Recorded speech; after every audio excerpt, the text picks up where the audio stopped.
Arkamda durgan monitorda görseniz, bu monitor orqali Xivoni qaysidir burchagida bo'lishingizdan qat'iy nazar sizni kuzatib o'tiradi. Bu degani siz mabodo Xivoga keladigan bo'lsangiz, Xivo shahrining qaysi nuqtasida narsangizni yo'qotib qo'yasizmi yo bir qaysidir tarafdan xavfsizlik tarafdan sizga bir zarar bo'ladigan bo'lsa, aynan shu kuzatuv kameralari orqali sizni albatta xavfsizligingizni ta'minlab beradi. Yo bo'lmasa yo'qolgan narsalaringizni ham shu kameralar orqali ko'rib biladi. Ko'rishingiz mumkin. Bu yerda har bir burchagida mana kamera o'rnatilgan. Çankaya'da Cemil bize de az 100 tane kamera var. Vallahi şurada oturup gerekli kameranı açıp küzetip oturardı. Bu asasen ne gerek bize de. Köp kalatlar boladı. Çetten gelen turistler olsun, makara turistler olsun. Bir nese satıp kaladıdan ya vezin yanından çıkıp gitedi. Ya Çankaya'dan çıkardıdan vezin kalıp gitedi. Ya bir nesesin Türk gitedi. Aşı vaktinde bize ularla gelip niye devirgenini sızmasın tızıp alamız bize. Niye dediniz? Nereye girdiniz? Bundan ki ne dediniz? Kapamız şu vakti kolunda bomba şu yok mu?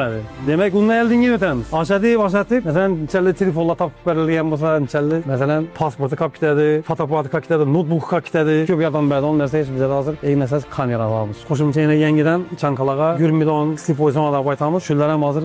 Yine 40 tane kamera rica ettik olmaz.